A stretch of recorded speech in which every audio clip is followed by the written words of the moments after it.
Welcome to the Leadership Purpose with Dr. Robin podcast. I'm your host, Robin L. Owens, Ph.D., and this is where we dive in each week to give advice, tools, and tips for high-achieving, purpose-minded women who've written nonfiction books and want to amplify their message beyond the book. I'm a college professor, and when I'm not doing that, I am speaking, coaching, mentoring, and teaching high-achieving women who have written books how to use their books to make a bigger difference, have more impact, and purpose. Okay, let's dive in. Hi, everyone. Welcome back to another episode of the Leadership Purpose with Dr. Robin podcast. We're so glad you're here and listening into the podcast. And I say it all the time, and I'll say it over and over again. I really appreciate you for listening in. And today we're talking with Palena Neale. Now, let me tell you a little bit about Palena. Palena Neale, Ph.D., is an executive and leadership coach and educator who's highly experienced in leadership development. She founded Mentoring Exchanges, a mentorship service that matches international development professionals with global executives and academics. She lectures at MBA programs and delivers training for UN leaders, as well as corporate clients. Palena holds a Ph.D. in gender and international relations and is a regular contributor to Forbes, Psychology Today, and one of my favorites, Harvard Business Review. Welcome, Palena Neale. Well, thank you, Dr. Robin. I'm absolutely delighted to be here. I'm so glad you're here. So let's just jump right in. As I said before we were talking, I'm looking forward to this conversation. So me too. Okay, all right. So you just heard me read your sort of bio introduction there, kind of officially, but why don't you tell us in your own words a little bit about who you are and the work you're doing? Sure. Well, thank you. So I think like many people, I wear a few hats. So one of the hats I wear is a women's leadership coach and mentor. And I feel very privileged because I work with women all over the world, even though I'm based in Paris. Actually, all of my clients come from elsewhere, so it's very exciting. So another hat I wear, as you already alluded to, is the teaching, educating hat. And I do both work in organizations and academic institutions. And I also have my own series of, it's a women's leadership series, and there's different courses there. And I have actually just launched a new course, which maybe I'll tell you a little bit about later. The third hat I wear is, well, actually, it's more of an information. I've worked in global development, or some people call it international development, for over 20 years, mostly in sexual and reproductive health and HIV. And I mention that in a way because I think it really aligns with what we're going to be talking about is purpose. And so what I wanted to highlight is that many of the people who work in this space, some people call it the social sector, the charity sector, depending on where you are in the world. But when you're working in this space, you tend to have a very strong adherence to purpose, to cause, to calling, to values.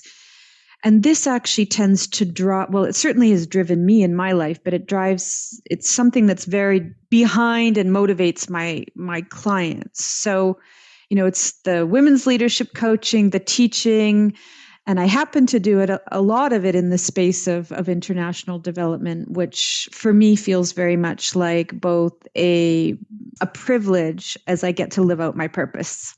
I love that. I have 1,000 questions running through my head right now. But I'm going to try to stay focused.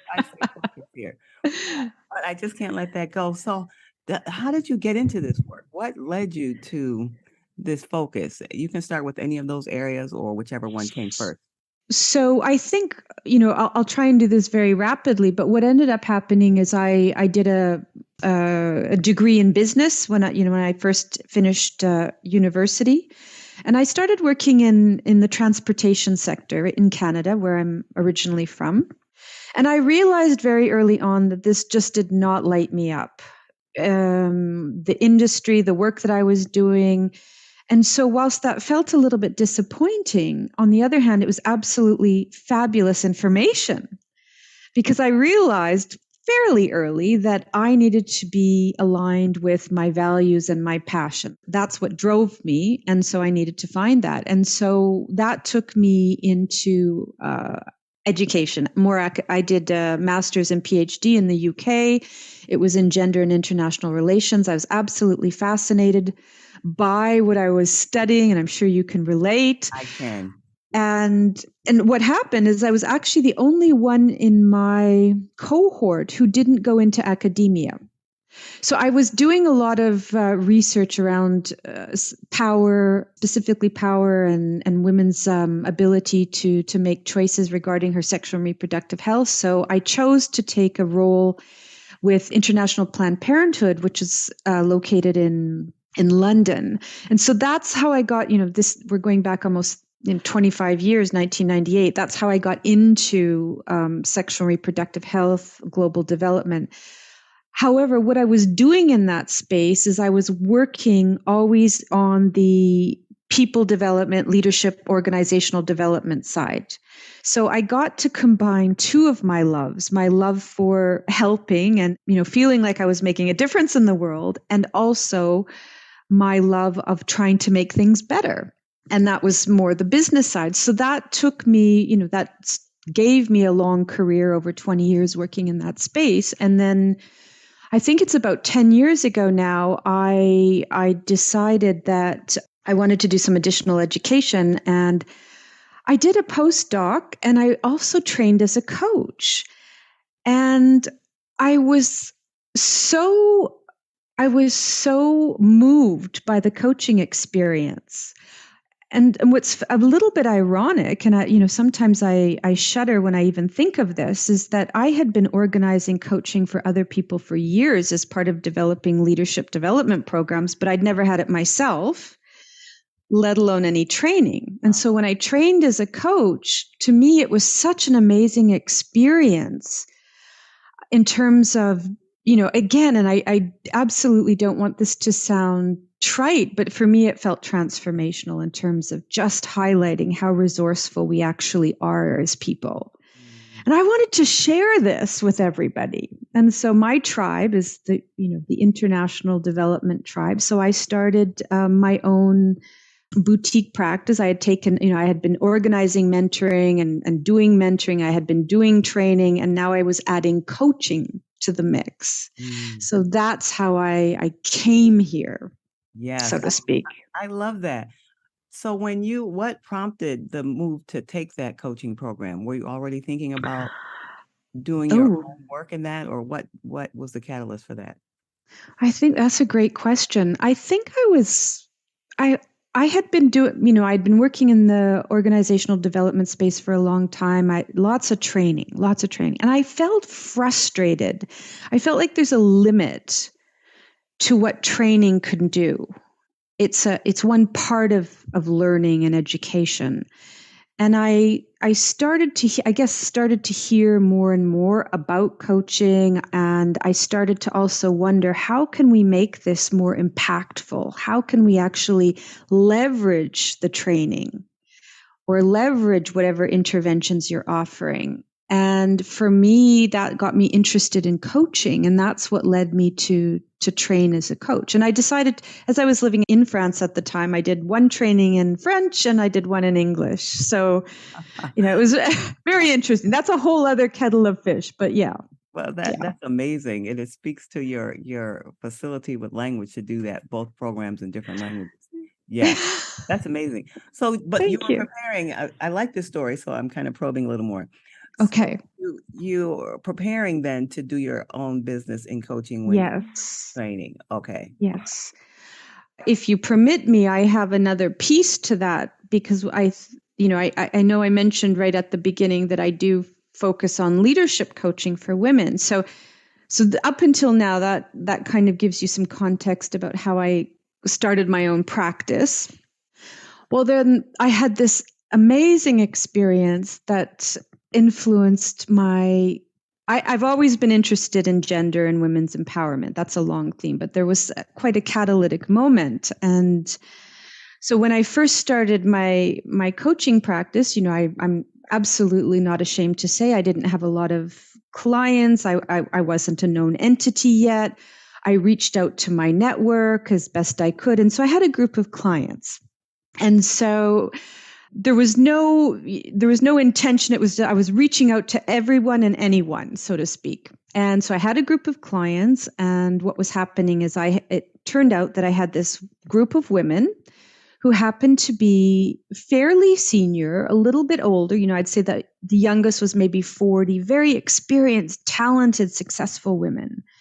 And I also had at the same time this group of men, and the men tended to be, well, actually all of them were young, maybe in their early 20s, didn't have a lot of work experience. Many of them were just completing an MBA. For some, it was just their first job, et cetera. And so what was happening, and of course this didn't happen, right away, but what was happening is I was noticing that the women never talked about themselves as leaders or their leadership. They just talked about getting the work done or just doing it. Interesting. The men, remember, the different profile from the very first coaching session wanted to talk about their leadership and how they could develop it to go further and faster. So for me, what I felt was happening, or what I noticed was happening in my sphere, was that the women simply weren't self-identifying as leaders, and the men did very easily. And for me, this just opened up so many questions, so much inquiry. And so this is actually what led me to create a specific coaching program targeted for women, to focus on areas that kept coming up as more challenging for women. Now, clearly, this doesn't apply to every woman, but the women I was working with and had access to, these were common themes. So that's what took me into that very niche area. I'm glad to hear that. I'm glad to hear you say that. And I think it's good for people who are listening, because even with the name of this podcast, Leadership Purpose, it's interesting to me to see how people respond to what that is and what that means, and women in particular, and what leadership means and who is a leader. So your work is perfect in that regard. And I love the way you talked about starting your business with the people who were already in your network, because a lot of the listeners are authors of books who want to build a business around their books and to go. And so this second season of the podcast, we're calling Beyond the Book, right? Because it's about amplifying your voice through your business. So two things you said that really spoke to that. You said there was a reason for the business aspect. You said you wanted to make a difference. Can't remember the exact word you said, but it was like to give more help through the business. Yeah, that's a nice way to put it. Yeah, so if you could speak more to that, that would be great. But speaking to these women who are authors and wanting to build a business around their book, any reflections on that? Well, so there's a couple of, many things that come to mind, and thank you for doing this work.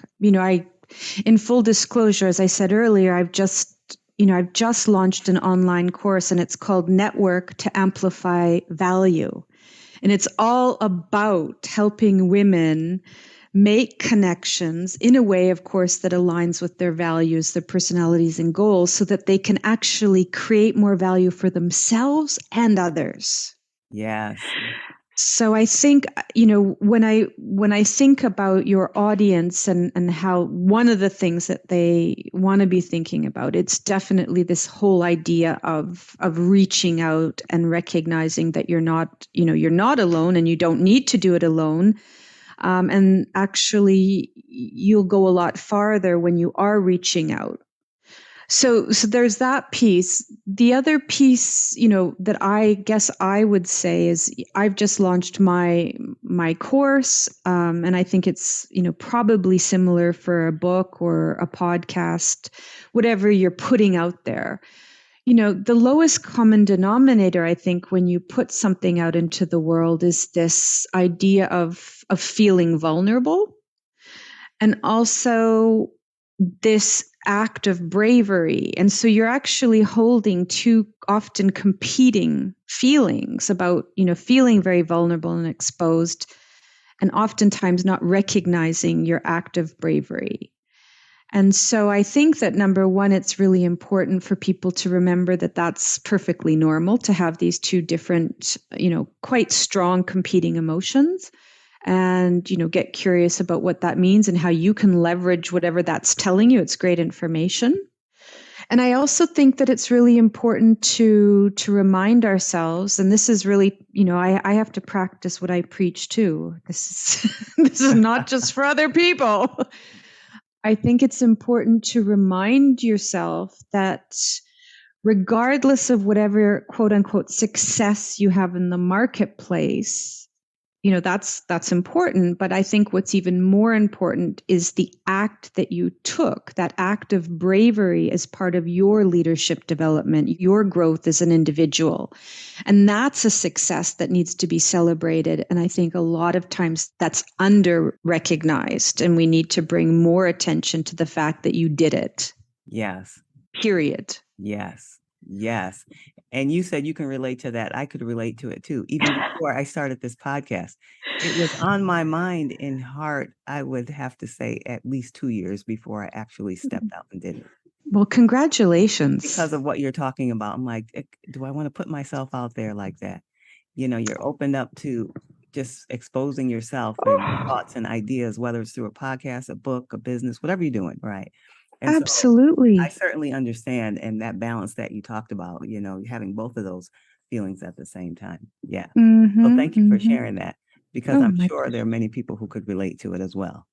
I would imagine so. Yes. Yes. Yeah. Yeah, and just a lot to learn from your story. Now, I kind of jumped right in and focused on that business aspect, but is there something that you had in mind that you wanted to share, before I ask that question, some piece of advice that you wanted to share to, just generally to the listener from your experience, any area of your experience or expertise?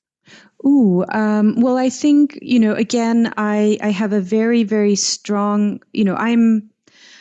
I'm a 56-year-old introvert who is also somebody who's quite passionate. I am quite value driven. So stepping out all the time is, that's all. I live outside my comfort zone. Every time I have these conversations, I'm living outside my comfort zone. So I think that one of the things that I have found that's so important in my life, and I also think it has wider applicability, is really this idea of connection and this whole reaching out. Because I think that I think both genders have challenges reaching out for different reasons.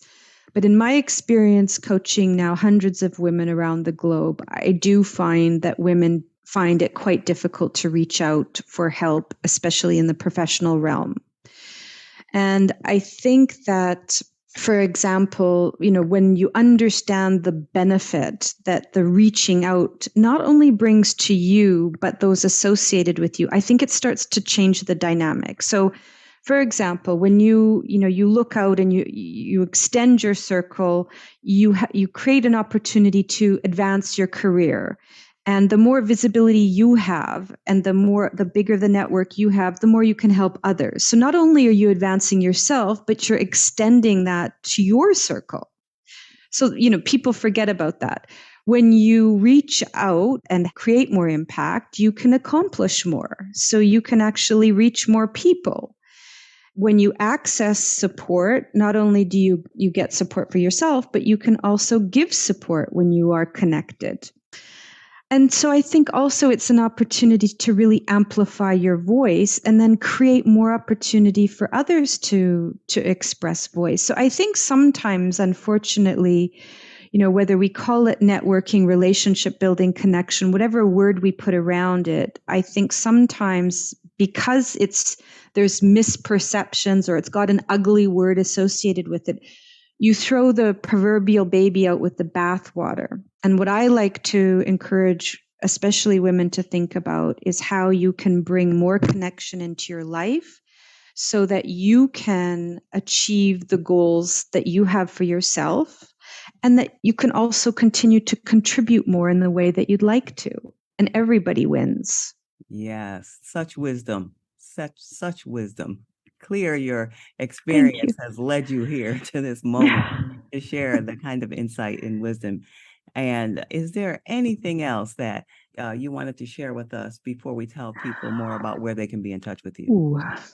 Well, I think, for example, just to go back to the theme of your podcast about purpose, I just want to say how much I appreciate the work that you're doing to talk about leadership purpose, because I think, for example, we are starting to see new, different, bigger definitions, expressions of what leadership is. And when you are linking it to it's rooted in purpose, you're leading from a place of wholeness, your authenticity. And I think that you're leading in a way that, aligns with who you are and how you want to show up in the world. And when that happens, I think we naturally create more value for others. Yes, yes. And of course, I resonate with that. And also, when you talked about in the beginning of your journey, the part that you shared today of the role of purpose in your own work and how it's a driver for you. So really appreciate that. Oh, it's a North Star for me. Yeah. Absolutely. Yes, yes. Palena, I'm hearing the people now saying, how can I hear more? How can we get in touch? How can I reach Palena? Oh, And so for those people who are asking that question, how can they learn more from you or be in touch with you? well, I'm going to give my website address, and it's www.unabridgedleadership.com, and that's one word. And just a quick parentheses, I chose unabridged because I want us to show up as the full version of ourselves, not the abridged. This is, some people don't like this metaphor, but I always like to think I'm going to be the full fat version. I'm not the zero. This is about showing up with all of yourselves. Yeah. And so it's www.unabridgedleadership.com. And if anyone would, they can reach me. I have a contact form on the website. So yeah. Okay, that's wonderful. And we'll be sure to have that in the show notes. Palena, this has been such a joy. Thank you for being here, especially with the time difference, the time out of your night to share with us here today. Really appreciate you. Well, it's my pleasure. And thank you, Robin. And again, thank you for the work that you're doing and this community that you're creating. Thank you. Thank you. Okay, everyone. And if you want to hear more from me, you can find me at my website, robinlowens.com, robinlowens.com. And if you want to message me on social media, pick your favorite site and message me at Robin L. Owens, Ph.D., Robin L. Owens, Ph.D. And if you happen to be an author and you want to amplify your message beyond the book, check out my new free training on how to turn your book into a masterful course.